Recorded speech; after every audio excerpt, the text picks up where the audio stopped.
नमस्कार दोस्तों, क्या सोने की कीमतों में आने वाला है एक बड़ा भूचाल? क्या सचमुच गोल्ड मार्केट किसी बड़े करेक्शन की ओर बढ़ रहा है, या फिर दुनिया में बढ़ते तनाव और आर्थिक अनिश्चितता के बीच सोना एक बार फिर नया रिकॉर्ड बनाने की तैयारी कर रहा है? तो दोस्तों, पिछले कुछ महीनों से सोने की कीमतों ने निवेशकों को हैरान कर दिया है। कई लोग सोना खरीदने की होड़ में है, तो कहीं बड़े बड़े एक्सपर्ट संभावित गिरावट की चेतावनी दे रहे हैं। लेकिन आखिरी सच क्या है? आज के इस विशेष वीडियो में हम बिना किसी डर और अफवाह के तथ्यों के आधार पर समझेंगे कि सोने की कीमतों को ऊपर और नीचे ले जाने वाले असली कारण क्या है। दोस्तों, अमेरिका फेडरल रिजर्व की नीतियां गोल्ड पर कैसे असर डालती है और आने वाले महीनों में निवेशकों को किन बातों पर नजर रखनी चाहिए। वीडियो को अंत तक जरूर देखिए, क्योंकि आखिर में हम जानेंगे कि वर्तमान परिस्थितियों में सोना खरीदना सही है या इंतजार करना बेहतर हो सकता है।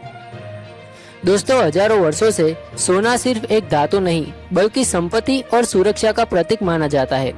जब भी दुनिया में आर्थिक संकट, युद्ध, मंदी या वित्तीय अनिश्चितता बढ़ती है, निवेशक शेयर बाजार और जोखिम वाले एसेट से पैसा निकालकर सोने की ओर भागते हैं। इसी वजह से गोल्ड को अक्सर सेफ हेवन एसेट कहा जाता है। यानी जब बाकी निवेश डूबने लगते हैं, तो लोग अपनी पूंजी बचाने के लिए सोने में निवेश करना पसंद करते हैं। दोस्तों, अब समझते हैं सबसे महत्वपूर्ण फैक्टर के बारे में। अमेरिकी फेडरल रिजर्व दुनिया का सबसे प्रभावशाली केंद्रीय बैंक माना जाता है। जब फेड ब्याज दरें बढ़ाता है, तो बैंक डिपॉजिट, बॉन्ड और अन्य फिक्स इनकम निवेश ज्यादा आकर्षक बन जाते हैं। क्योंकि सोना कोई ब्याज नहीं देता, इसलिए निवेशकों का पैसा गोल्ड से निकलकर अन्य निवेश विकल्पों में जाने लगता है। ऐसी स्थिति में सोने की कीमतों पर दबाव बन सकता है। इसके विपरीत यदि फेड ब्याज दरें घटाता है, तो सोना मजबूत हो सकता है। दोस्तों, सोना और अमेरिकी डॉलर अक्सर एक दूसरे के विपरीत दिशा में चलते हैं। जब डॉलर मजबूत होता है, तो अंतर्राष्ट्रीय बाजार में सोना महंगा हो जाता है। इससे मांग कम हो सकती है और कीमतों पर दबाव पड़ सकता है। लेकिन जब डॉलर कमजोर होता है, तो गोल्ड निवेशकों के लिए अधिक आकर्षक बन जाता है। इसलिए डॉलर इंडेक्स की हर बड़ी चाल पर गोल्ड मार्केट की नजर रहती है। बिल्कुल, आज दुनिया कई बड़े भू राजनीतिक तनाव का सामना कर रही है। मध्य पूर्व में संघर्ष, रूस यूक्रेन युद्ध के प्रभाव, वैश्विक व्यापारिक अनिश्चितता और कई देशों की आर्थिक चुनौतियां निवेशकों को सुरक्षित विकल्प तलाशने पर मजबूर करती है। ऐसे माहौल में सोने की मांग बढ़ सकती है। यही कारण है कि कई बार फेड की सख्ती के बावजूद गोल्ड में बड़ी गिरावट नहीं आती। दोस्तों, केंद्रीय बैंक क्यों खरीद रहे हैं सोना, इसके बारे में बात करते हैं। तो एक और महत्वपूर्ण बात जिस पर कम लोग ध्यान देते हैं कि दुनिया के कई केंद्रीय बैंक लगातार अपने गोल्ड रिजर्व बढ़ा रहे हैं। कई देश डॉलर पर निर्भरता कम करने और अपने विदेशी मुद्रा भंडार को मजबूत बनाने के लिए सोना खरीद रहे हैं। जब केंद्रीय बैंक बड़ी मात्रा में गोल्ड खरीदते हैं, तो बाजार को मजबूत सपोर्ट मिलता है। यह फैक्टर लंबे समय में गोल्ड के लिए सकारात्मक माना जाता है। दोस्तों, अब सबसे बड़ा सवाल यह है कि क्या सोना अचानक 20 से 25% तक गिर सकता है? तो दोस्तों, सैद्धांतिक रूप से किसी भी एसेट में करेक्शन संभव है, लेकिन बड़ी गिरावट के लिए कुछ शर्तों का पूरा होना जरूरी होगा। जैसे कि अमेरिकी अर्थव्यवस्था का बहुत मजबूत होना, फेड द्वारा लंबे समय तक ऊंची ब्याज दरें बनाए रखना, डॉलर का लगातार मजबूत होना, वैश्विक तनाव का कम होना, निवेशकों का जोखिम वाले एसेट की ओर लौटना। यदि ये सभी परिस्थितियां एक साथ बनती है, तो सोने में दबाव बढ़ सकता है, लेकिन ऐसा होना निश्चित नहीं है।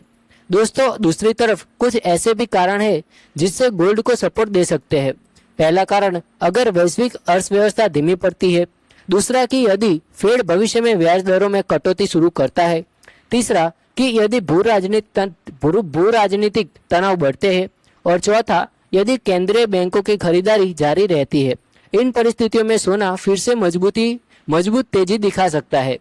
भारत में सोने की कीमतें केवल अंतर्राष्ट्रीय बाजार से तय नहीं होती। यहाँ डॉलर रुपया विनिमय दर भी महत्वपूर्ण भूमिका निभाती है। अगर अंतर्राष्ट्रीय बाजार में सोना स्थिर रहे, लेकिन रुपया कमजोर हो जाए, तो भारत में सोना महंगा हो सकता है। इसके अलावा आयात शुल्क, टैक्स और स्थानीय मांग भी कीमतों को प्रभावित करते हैं। इसलिए भारतीय निवेशकों को सिर्फ अंतर्राष्ट्रीय कीमतों पर नहीं बल्कि रुपये की स्थिति पर भी नजर रखनी चाहिए। दोस्तों, इसका जवाब हर व्यक्ति की वित्तीय स्थिति पर निर्भर करता है कि क्या अभी सोना खरीदना चाहिए, ये भी प्रश्न रहता है। तो दोस्तों, इसका जवाब हर व्यक्ति की वित्तीय स्थिति पर निर्भर करता है। यदि आप लंबी अवधि के निवेशक हैं और अपने पोर्टफोलियो में विविधता चाहते हैं तो सोना एक महत्वपूर्ण एसेट माना जाता है। लेकिन यदि आप केवल तेजी से मुनाफा कमाने के उद्देश्य से निवेश कर रहे हैं तो बाजार की अस्थिरता को समझना जरूरी है। विशेषज्ञ अक्सर सलाह देते हैं कि निवेश को एक ही बार में लगाने के बजाय चरणबद्ध तरीके से किया जाए। दोस्तों, फिलहाल सोने के सामने अवसर भी है और चुनौतियां भी है। एक तरफ अमेरिकी फेडरल रिजर्व मजबूत डॉलर और ऊंची ब्याज दरें दबाव बना सकती है, वहीं दूसरी तरफ वैश्विक तनाव, केंद्रीय बैंकों की खरीदारी और आर्थिक अनिश्चितता सोने को सहारा दे सकती है। इसलिए यह कहना कि सोना निश्चित रूप से क्रैश होने वाला है या फिर निश्चित रूप से नया रिकॉर्ड बनाएगा, दोनों ही अतिशयोक्ति होगी। निवेशकों के लिए सबसे जरूरी है कि वे भावनाओं या अफवाहों के बजाय तथ्यों को दीर्घकालीन रणनीति पर भरोसा करें। दोस्तों, आपको क्या लगता है, क्या आने वाले महीनों में सोने की कीमतों में बड़ी गिरावट देखने को मिलेगी या फिर गोल्ड एक नया रिकॉर्ड बनाएगा? अपनी राय हमें कमेंट बॉक्स में जरूर बताएगा। अगर आपको यह जानकारी उपयोगी लगी हो तो वीडियो को लाइक करें, शेयर करें और हमारे चैनल को सब्सक्राइब करना न भूलें। धन्यवाद।